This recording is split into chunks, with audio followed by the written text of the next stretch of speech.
Wingu la simanzi limegubika kijiji kimoja kinaitwa Rachuonyo, kaunti ya Homa Bay, ambapo bwana mmoja ambaye ni askari ameweza kuwaua watoto wake watatu na yeye hatimaye akajitia kitanzi. Jambo ambalo limehuzunisha watu, limewatia wasiwasi, limewatia uoga mwingi sana. Watu wameshindwa, imekuaje? Watu wanalia sana. Imekuaje huyu jamaa ikafika mahali akaamua kuwaondoa wale watoto, wale malaika wa Mungu, kuwaua kabisa.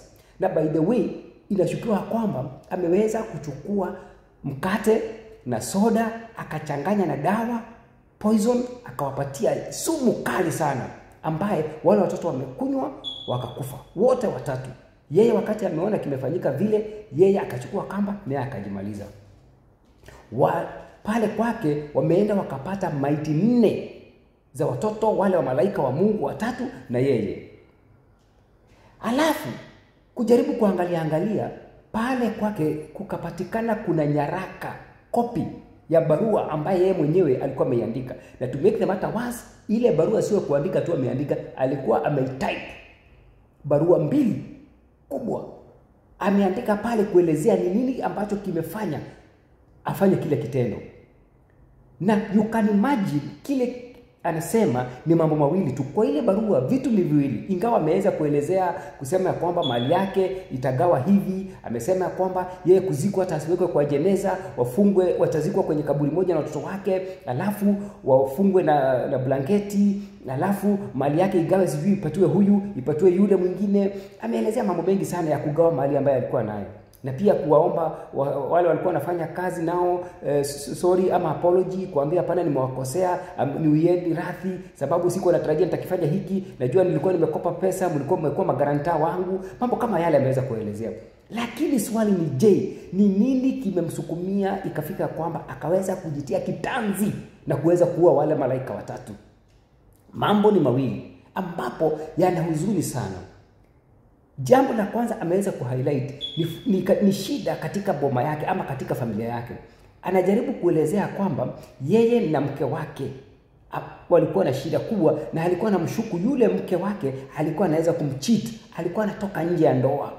Na to make the matter worse, alimcheat na alafu akaweza kutoroka, akaweza kwenda kuolewa na yule jamaa ambaye alikuwa anamcheat na yeye. Jambo ambalo lina huzuni sana, lina uchungu sana, likamsukuma akafika mahali akasema no, mimi hiki sitakingojea, sitakuwa nikibeketi hapa nikikitazama.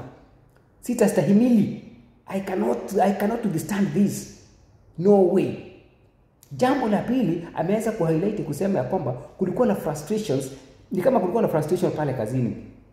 Haswa ya wakati anataka kuomba ruhusa kwenda leave ama vitu kama vile. Amejaribu kuelezea pale ni kama alikuwa na shida na mkubwa wake ama kitu kama kile. Mpaka kwanza anasema ya kwamba alikuwa anapanga hata kumaliza watu kadhaa. Mpaka sijui wakubwa wake pale kazini, sijui mpaka mashemeji zake. Amejaribu kuelezea pale kuna wakati amepanga vitu kama vile. Lakini wakati mwingine anaketi chini, anafikiria yale mawazo yanamtoka. Lakini najiuliza kwa nini yale mawazo basi yake ya kujua kitanzi na kuwa watoto hayakumtoka? Ni nini hicho kilimsukumia sana? Ni nini hicho? By the way, kazi na ati bibi amekucheat ni kitu cha kufanya kwamba wewe uue wale malaika watatu na wewe mwenyewe ujiue. Mambo yakishindikana, na huwa anasema sana, mambo yakishindikana, mumeishi na bibi pale ama umeishi na bwana pale, mambo yamefika pale, yamekuwa magumu kabisa. Umejaribu kuongea, hakuna solution inapatikana. It is better you just separate. Kila mtu atoke aende zake.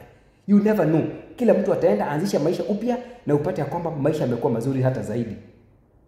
Kazi umekuwa frustrated pale kazini, imefika mahali umeshindwa, umejaribu, umeona imeshindikana, just resign honorably. Ondoka. Na utaenda upate kazi nyingine. Hata kama Mungu hawezi akakuachilia, because sio kupenda kwako. You are doing the right thing pale kazini, unaingia kazini masaa ambayo yanastahili, unafanya kazi yako vile umepangiwa, unaheshimu watu pale kazini, kama unafanya kila kitu, lakini bado frustrations zinakuja. Just resign honorably. Resign tu. Andika barua tu resign na uondoke uende zako. Milango mingine itafunguka mahali pengine. Hakuna haja ya kujitia kitanzi sababu ya kazi. Hakuna haja ya kujitia kitanzi sababu umeachwa. ama bibi amefanya ama bwana amefanya kitu fulani, unafika kwamba unaona kwamba afadhali uwe watoto. No need, hakuna haja. Just imagine uchungu wa wale watoto wamewekewa sumu. It's so painful, it's so painful. Wale malaika wa Mungu umewaondolea ndoto yao, umewaondolea mipango yale Mungu alikuwa amepanga kwa watoto. Wewe ulikuwa umeishi, ukasoma, ukawa askari, basi maisha yako yalikuwa yamefika pale. Hawa watoto ndoto yao, mipango yao ile Mungu alikuwa amepangia, umeizimisha, umeizima kabisa. It's so painful. Wanaume, maisha tunajua kwamba yanashuka na kupanda, yana milima na mabonde. Lakini isifike mahali ambapo ati tunaona the solution ni kujitia kitazi na kuua watoto ama kuua wake zetu. That's not the solution. The solution, the best solution, just move out, go and start afresh. It's not easy, I know. It's not easy, sio rahisi, lakini that will be a better solution. Hata utakuwa ukijisikia kwamba wewe ni jasiri. Lakini kujitia kitanzi in another way, unaonekana wewe ni muoga. You didn't want to face the reality. Ongea na rafiki yako. Hakuna mtu anakosa rafiki hata mmoja ambaye mnaweza keti na yeye muongee, akusaidie vile utaweza kutoka kwa hiyo jambo. Rafiki tu mmoja, to just share with one friend. Just talk to one friend. Kuongea huwa inasaidia sana. Haukosi rafiki ambaye mnaweza keti na yeye msaidiane kimawazo. Na unapata kwamba kutoka pale yale mafikira yalikuwa yamesukumia bwana David yule askari kufika mahali amefika, hangefika kama aliweza kuongea na rafiki yake mmoja. Angemsaidia na ampatia alternatives. Now one of the best alternatives is just to separate na kutulia na kuanzisha maisha upya. May God bless you. Mimi sina mengi, lakini wacha tuache mambo hayo. Asanteni.